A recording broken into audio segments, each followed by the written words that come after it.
আসসালামু আলাইকুম। আলিফ ব্লগসের পক্ষ থেকে আপনাদের সবাইকে স্বাগতম। আজকে আপনাদের জন্য থাকছে two pin multi plug MEP কোম্পানির একটি প্রোডাক্ট, খুবই ভালো প্রোডাক্ট। এটার ইনটেক এক বক্সে 12 পিস করে থাকে। আমি দেখাই আপনাদের, যদিও এই বক্সটিও ইনটেক, আমি ইনটেক এক বক্স দেখাই আপনাদের একটি প্রোডাক্ট আনবক্সিং করে।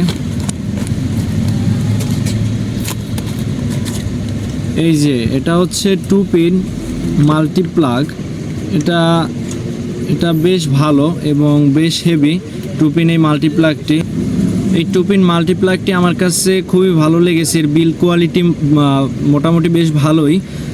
এটার যে এই দিকটা আর কি পিতলের দিছে এবং খুব হেভি করেছে তারা, মোটামুটি রিজনেবল প্রাইসের ভিতরে রয়েছে। আর এই জায়গায় আপনারা দেখতে পারবেন ছোট করে এমইপি লেখা আছে। এটাই হচ্ছে অরিজিনাল আর কি, রিয়েল এমইপি কোম্পানির প্রোডাক্ট। আর ডুপ্লিকেট হলে এই লেখাটি থাকবে না, এই জায়গায় খোদাই করে লেখা আছে। আপনারা এই জায়গাটি লক্ষ্য করবেন, এই জায়গায় লেখা আছে। আপনারা যদি এই টু পিন প্লাগটি নিতে আগ্রহী থাকেন তাহলে অবশ্যই দুলাল এন্টারপ্রাইজে পেয়ে যাবেন। এই যে এটা হচ্ছে ইনটেক এক বক্সে 12 পিস করে থাকে।